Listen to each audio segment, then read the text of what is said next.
보수 언론, 집권 여당, 대통령실이 원팀이 되어서 어떤 식으로든 국민들을 설득하기 위해서 노력해야 되는데 자중질환이 생겨서 내부에서 계속 잘못된 것을 지적하고 있다.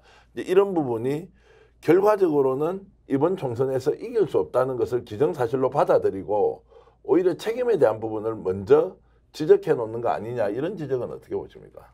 제가 볼 때 이미 드러나고 있죠. 저기 조선일보의 김대중 주필 26일 날 얘기한 게 뭐냐면 이번 선거 지면 윤석열 대통령 이름뿐인 대통령이다. 내려올 준비해라. 이런 얘기를 해요. 하야하란 얘기거든요. 결론적으로. 이번 선거에서 지게 되면 국정운영과 관련해서 아무런 것도 할 수 없으니까 당신 하야할 생각해. 김대중 주필 입장에서는 이런 것 통해서 보수층에게 어떤 결집을 노리는 측면도 있을지 모르겠습니다만 저는 웬만하면 선거 14일 앞두고 누가 예를 들면 보수 언론에서 대통령 하야를 얘기하겠습니까? 거기다가 개혁신당의 천하람 공동선대위원장 같은 경우는 탄핵 가능하다는 얘기까지 하는 상황이에요. 그러니까 보수가 완전히 지금 갈기갈기 찢어지는 상황인데 이 찢어지는 상황은 뭐겠느냐. 선거에서 지고 난 다음에 말씀하신 것처럼 어떤 형태로든지 자기의 권력적 지분을 확보하기 위한 명분 싸움들을 하고 있는 측면들이 분명히 있는 거죠. 좀 그렇다면 내부적으로 매우 패배주의가 지금 만연하고 있다고 볼 수 있는 측면이 있는 거죠. 한국 보수의 특징 중에 하나가 괴주의적 속성입니다. 자, 이거는 한국 보수의 오래된 이 정체성입니다. 예를 들자면 이거 아닙니까? 친일하다가, 친미하다가, 친독재하다가, 이게 한국 보수의 흐름 아닙니까? 또 최근에 한번 보세요. 친박이 박근혜 대통령을 감옥 보낸 윤석열 대통령을 지지를 합니다. 그리고 자기를 감옥에 집어넣은 윤석열 대통령하고 하하 웃으면서 자기 측근들에 대해 공천에 대해서 이야기합니다. 이게 사실은 한국 보수의 특징이거든요. 그럼 뭐냐? 망하는 상황이 오면은 나 혼자 살기 위해서 얼마든지 나와 다른 흐름에 있었던 보수들은 버리고 가는 거예요. 그런 부분에 있어서 저는 이미 난파할 가능성을 보고 책임 소재를 넘어서 가지고 재편될 때 나는 어디에 갈 것인가. 저는 이 부분까지 고민하는 단계에 가지 않았나, 그런 생각이 듭니다. 정권심판론이라는 2년 동안에 누적되어 있는 이 민심이 폭발하기 직전인데, 자, 여기에서 인물에서도 실패, 정책에서도 실패, 이슈 주도권에도 실패, 거기다가 보수 세력 내부에서 분열까지 일어나서 대통령과 윤석열 대통령과 한동훈 비대위원장이 한 몸으로 움직이지 못하고 보수 언론은 양쪽 다 공격을 하는 희한한 상황. 제가 지금까지 역대 선거를 봐왔던 저의 경험으로 보면 가장 이상한 상황이 지금 벌어지고 있다. 그리고 총선이 열흘 앞으로 다가왔다. 이제 이랬을 때 최종 결과가 어떻게 나올 거냐. 지금 뭐 200대 100이다 아니면 맞다 아니다 이런 말 조심해야 한다 이런데 상황이 백중제도 아니고 한쪽으로 기울었는데 집권 세력 내부에서 분열은 오히려 더 가속화되고 있고 민심은 더 멀리 떨어져 나가는 이제 이 상황에서 이번 총선 결과가 어떻게 될 거냐. 그래서 제가 정말로 현장 정치를 많이 해보셨던 두 분한테 수도권 판세에 대한 것, 불경의 판세에 대한 것들을 좀 여쭤보겠습니다. 자, 수도권 이렇게 되면 서울 경기 나눠서 보면 어떻게 됩니까? 박진영 교수. 지난 총선하고 비슷할 것 같아요. 네. 2020년에 서울이 7개나요? 서울 7개. 48개 중에서. 예, 서울 7개, 예. 경기 7개. 예. 이렇게. 지난번에 49였는데 이제 48로 줄었죠. 뭐 그렇게 해서 저는 비슷할 거라고 보고 이 서울 경기에서 우리가 관심 깊고 봐야 될 지역은 두 군데입니다. 나경원 의원 동작을인가요? 예, 동작을하고 그다음에 이 분당갑.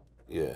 두 군데가 어디로 넘어가느냐에 따라서 수도권의 판세가 좌지우지된다. 이렇게 봅니다. 저는. 그 말씀은 이제 두 개 지역 빼고는 나머지 거의 결정 났다 이렇게 이제 그렇게 보시는 보는 거죠. 네. 김정욱 교수 어떻게 보십니까? 그러니까 뭐 말씀하신 것처럼 한강벨트 논란이 있었는데 일단 용산이 재밌을 거라는 느낌이 많이 들어요. 네. 용산이 역전되게 되는 상황이면 어차피 광북은 굳건해지는 상황이 되는 거죠. 네. 강북 지역은 이제 말씀하신 이제 동작 가불이 있는데 이제 을 쪽이 지금 약간 좀 약세이긴 합니다만 시간이 있어서 추세가 올라가는 측면이 있을 거라는 생각이 들어서 좀 지켜봐야 될 것 같다는 생각이 드는데 저는 송파 가불도 좀 고민해봐야 될 것 같아요. 송파 갑과 을도. 그러니까 제가 볼 때 그렇게 되면 지난 선거보다도 더 많은 강남 을 같은 경우는 지금 2.9% 차로 따라 붙었다는 결과가 나와 있어요. 네. 이런 상황이 있기 때문에 지난 선거보다 그러니까 지금 어떤 한 12일, 2, 3일을 앞두고 있는 상황은 지난 선거보다도 상황이 나쁘지 않다라는 서울 같은 경우는. 그래서 말씀하신 것처럼 만약에 동작을이 엎어진다면 정리되는 거죠, 뭐 서울로. 그렇죠. 근데 이제 지난 선거보다 상황이 나쁘지 않다는 거는 지난 선거에서 워낙 큰 격차로 네. 민주당이 180석을 했고 국힘이 107석을 했지 않습니까? 그 당시에 103석을 했죠. 103석, 네, 103석. 103석을 하고 했죠. 무소속 영입해서 170석까지 예. 갔죠. 자 어찌됐든 그 상황도 총선에서 보수 세력이 참패가 아니고 완패를 했죠. 네. 그걸 기준으로 놓고 보면 그때보다 더 못하느냐 아니면 그 정도를 지키느냐 100석이 선방이냐 110석이 선방이냐 하는 것은 그 자체로도 사실상 참패지 않습니까? 근데 이제 이렇게 이제 논의를 하고 있는 중에도 서울에서 그렇게 참패를 당했는데 이번에 의석을 한 석이든 두 석이든 더 잃을 수 있다 이렇게 이제 보신다는 거 아니에요. 아, 서울에서요? 서울에서 그럴 수 국민의힘이 그러니까 상황이 지난번에 7석밖에 없었는데 이번에는 5석이 될 수도 있다 이러면 그렇죠. 서울은 다 뺏긴 거죠. 저는 오히려 용산을 민주당이 이길 가능성이 높다고 봐요. 예. 예, 그 후보가 용산고 나온 토박이에요. 예. 용산구 나온 토박이고 서울시 부시장을 했고 지난번에 떨어진 이후에 지역 밀착형으로 해서 아주 현실 정치를 현장 정치를 했단 말이에요. 그리고 이제 상대적으로 이제 권영세 후보 같은 경우에는 윤석열 정부 실패에 가장 큰 책임 있는 사람 중에 네. 하나입니다. 그리고 또 이태원 참사에 관련해 가지고도 책임이 있는 분이고요. 정치적 책임입니다만은 뭐 그렇기 때문에 용산 같은 경우 민주당이 해볼 만하지 않느냐 이렇게 보고 있고요. 그렇게 본다면은 한 2석 정도 줄 수도 있죠, 진짜. 예. 국민의힘 이제 입장에서. 그런 상황이 올 수도 있고 수도권 같은 경우에는 뭐 전통적으로 민주당이 강세인데 이번에 이제 국민의힘이 얻을 수 있는 데가 이제 분당 정도. 네, 분당 갑을하고 저기 이제 이 동두천 뭐 외곽 지역인데요. 이제 도농복합 네, 지역. 도농복합 지역인데 그게 재밌는 게 예를 들자면은 용인갑 같은 경우에 이제까지 쭉 국민의힘이 했어요. 네. 근데 지금 여론조사 나오는 거 보면 민주당의 이상식 후보가 훨씬 많이 이원모 그 국민의힘 후보보다 두 자릿수로 높게 나와요. 맞습니다. 네, 그렇다면은 용인갑이 하나 없어지는 거 아니겠습니까? 네. 그리고 또 이제 그 기대해 볼 만한 데가 포천. 예. 포천도 거의 뭐 여론조사가 붙어 있는 걸로 나왔고요. 이천도, 경기도 이천도 지금 민주당하고 국민의힘하고 거의 비슷한 걸로 나오고 있습니다. 이렇게 보자면 경기도에서도 국민의힘이 지난번보다 의석수가 늘어날 가능성은 없는 거예요. 저보다 평택시 을도 그렇죠. 평택시 을 같은 경우도 그렇죠. 저번에 네. 국민의힘이었는데 이쪽에 이제 민주당이 높은 상황이니까. 네네. 그러니까 이리저리 해도 서울 경기 같은 경우는 서울 경기 인천 같은 경우는 지난 선거랑 유사하거나 조금 떨어지거나. 네, 이 정도 상황이기 때문에 변동이 별로 크지 않을 거다라는. 이게 이제 지금 한 열흘 상관에 이렇게 뒤집어질 가능성이 별로 없다 이렇게 보시는 거고 추세도 워낙 강하기도 하고 고착화되는 상황이다. 그러니까 이제 말씀하셨던 것은 이제 예를 들면 이제 국민의힘이 강했던 지역인데 정권 심판 여론 때문에 보수층 자체가 반응을 안 하거나 투표장에 안 나오는 경우들이 꽤 있는 지역들이 있지 않습니까? 그러니까 예. 분당 갑을 지역 같은 경우 이제 막판에 저는 서너 군데 정도의 변동을 있을 수 있다고 네. 봐요. 그러니까 막 튀어나오는 거죠. 이제 특히 강남 같은 경우도 막 튀어나오면서 투표에서 어떤 형태로든지 보수를 좀 막아보자라는 여론이 발생할 수 있을지는 모르겠습니다만 그 여론이 상황 자체라도 완전히 바꿀 수 있는 상황은 전혀 아니다라는 측면에서 말씀드립니다. 그래 이제 우리가 이제 추세 플러스 해가지고 또 뭘 봐냐면 밑바닥에 인구 구성을 봐야 돼요. 대표적으로 이제 평택, 용인갑, 이천 이런 곳인데요. 이천은 하이닉스 종사자들이 신도시가 되면서 많이 거주해요. 그 바닥에 민주당을 찍을 만한 고소득 셀러리맨들이 많이 생긴 겁니다. 용인갑도 뭐 아직은 뭐 미흡합니다만은 거기가 이제 한국의 실리콘밸리가 된다고 하잖아요. 그러다 보니까 외지인들이 제법 들어왔습니다. 평택도 마찬가지입니다. 평택 이 개발되면서 외지인들이 많이 들어오고 젊은 층들이 많이 들어왔어요. 그러다 보니까 이런 곳은 여론의 추이와 인구 구성의 추이가 바뀌었기 때문에 계속해서 이 흐름이 이어질 수밖에 없는 거예요. 민주당이 이길 가능성이 높은 거고요. 두 분은 이제 서울과 경기 지역 수도권에서 바뀔 가능성이 거의 없고 뭐 한두 석 정도는 차이가 있을 수 있겠지만 고착화되는 분위기다 이런 말씀이고 부울경 판세를 좀 이제 이렇게 짚어보면 이제 부산, 울산, 경남, 낙동강 벨트가 하류에서 시작해서 상류로 가고 있다. 이러고 이제 지난번에 보니까 부산, 경남 같은 경우 6석을 민주당이 했는데 예. 이번에 이 이상으로 갈 수 있다고 박정희 교수는 전망하고 있는 거죠. 예, 전망하는데 지금 민주당에서 예상하는 것처럼 많이 어찌는지는 못할 거다 이렇게 예. 봅니다. 그게 왜 그러냐면요. 여기는 마지막에 투표하러 가서 민주당에 대한 견제 심리가 작동할 가능성이 있습니다. 네. 왜냐하면 사람의 습관이라는 것은 이 손가락 한 칸 옮기는 게 이게 어려워요, 굉장히. 그러면서 아이고 가서면 늘 하던 대로 하지 이렇게 될 가능성이 있는데 저는 오히려 부산보다 창원에서의 선정 가능성을 높게 봐요. 허성무 창원시장. 예, 허성무 예. 창원하고 거제. 성산하고 진해도 예, 있어요. 진해 진해 거제. 예, 이게 황기철. 왜냐면요. 예.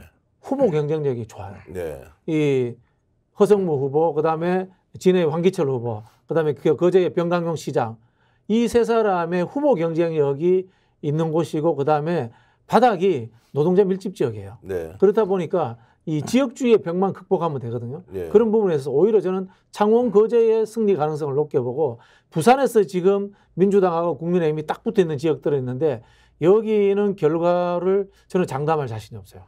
자, 그럼 부산 경남에서 지난번에 이제 민주당이 6석을 얻었는데 이것보다는 좀 늘어날 가능성이 있지만 네. 뭐 10석을 많아야 얻는다니 한두 석 정도는 이제 더 네. 얻는 수준인데 이것만 하더라도 전국 판세나 구도로 봤을 때는 이제 국민의힘이 100석을 얻느냐 못 얻느냐의 기준으로 보면 굉장히 이제 중요한 그렇죠. 이제 결과일 텐데. 네, 근데 불경이 7석을 얻었는데요, 민주당이. 네. 지난번에? 부산 3석, 울산 하나, 경남 울산이 3개. 하나. 네. 네, 맞습니다. 3개니까요. 근데 제가 볼 때 부산 같은 경우 연재 사상이 좀 약간 좀 흔들리고 있는 측면이 있죠. 이제 연재는 이제 민주당은 네. 아니지만 예, 될 예, 가능성이 진보당, 높아요. 그러니까 상당히 네. 앞서 후보 나가고 경쟁력이 있어요. 있어요. 여기가 두세 곳 정도가 어떻게 될지 모르는 상황이 예. 부산이요. 그다음에 네. 울산 같은 경우도 북구가 수성을 하고 동구가 좀 상황이 좀 괜찮은 상황이 편이에요. 좋아요. 네. 그다음에 창원 두 곳, 성산하고 진해하고, 네. 그다음에 거제, 네. 양산갑도 몰라요.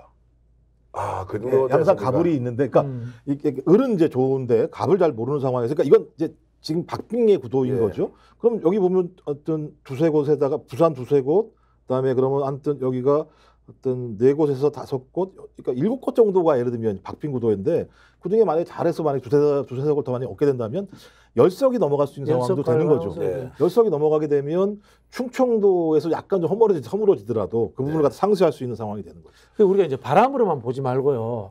바닥의 변화와 선거 구도의 변화를 봐야 됩니다. 울산 같은 경우에도 진보당 기회라고 전부 다 연대가 됐어요. 네. 단일화가 됐어요. 그러니까 말씀하신 것처럼 여론조사 추이만 좋으면은 바닥이 받쳐주기 때문에 이길 수 있는 거예요. 아까 말씀드렸던 뭐 창원도 마찬가지고 김해는 웬만하면 민주당이 2석 다 되는 곳이지 않습니까? 그렇게 봐야 되는데 부산은 여론조사 추이는 좋은데 바닥이 받쳐준다라고 볼 수 없어요. 네. 그렇기 때문에 제가 장담 못하는 거예요. 이렇게 판도가 가지 않습니까? 특히 이제 영남 지역은 보수 정치적 성향을 가진 유권자가 많고 또 결집도가 굉장히 높지 않습니까? 불경이 흔들린다. 그래서 지난번에 7석인데 이번에 10석 이상을 민주당이 할 수 있다 또는 야권 단일 후보가 할 수 있다라고 했을 때 대거 이제 몰려가서 보수 정당 지켜야 한다 이렇게 될 가능성 있지 않습니까?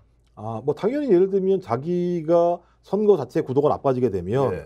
박빙적으로 뛰어드는 게 아니라 자기가 유리한 지역에 가서 수성을 해야 되는 측면이 분명히 있으니까.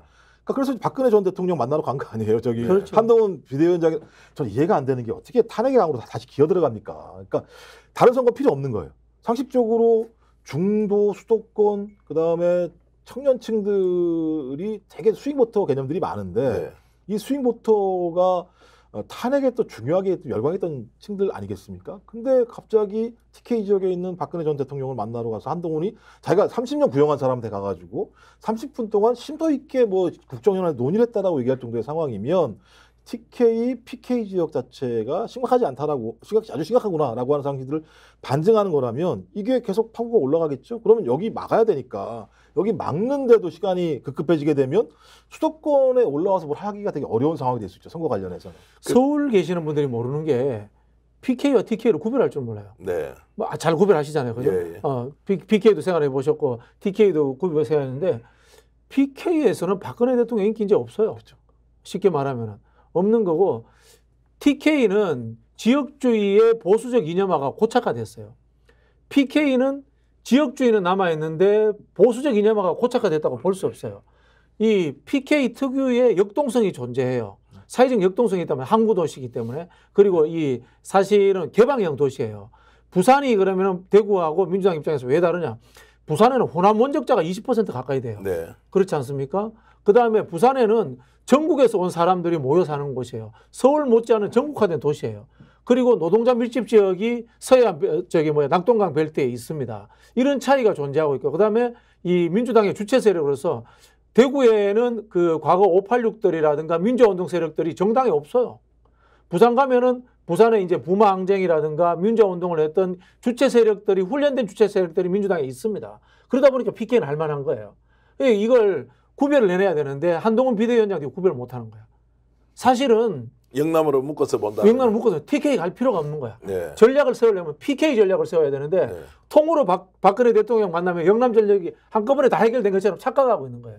자, 그래서 이제 지금 질문은 다시 한번 더 간단히 드리면 보수 세력이 결집해서 이런 불경의 판세를 우리가 어떤 식으로든 수성해야 한다라고 몰릴 수 있느냐? 그 아니면 가능성이 이제 부산에서는 있다고 봐요. 부산에 있다. 부산에서는 있다고 보는데 아까 우리가 인구 분석하고 직업 분석하고 그다음에 이 정파간 진보 정당과 민주당과의 연대가 이루어진지 이런 지역들은 그것으로 뒤집기는 쉽지 않아요. 자, 그렇게 보면 이제 부산, 울산, 경남도 지난 21대 총선 결과보다 국민의힘은 나빠지고 민주당이나 범야권 진영은 좀 더 좋아진다. 네, 저는 그렇게 봅니다. 자, 그러면 이제 남아 있는 데가 충청 강원 지역 같은 경우에는 뭐 비슷비슷하게 되거나 아니면 충청 강원 지역에서 한두 석이 더 많아지거나 줄어드는 것은 전국 판도에서는 큰 영향이 없다. 강원도가 8개잖아요. 예. 8개인데 민주당이 지난번에 4개 했나요? 4개 4대 4였어요. 이번에 제가 보기엔 3개 정도 네, 하나가 빠질 하나 것 빠질 같아요. 정도 빠질 가능성이 있다고 네. 보고 충남은 민주당이 전에보다 더 할 수도 있어요. 근데 네. 충북은 잘 모르겠어요. 지금 네. 상황이 지금. 충북은 민주당이 지난번에 4개 했는데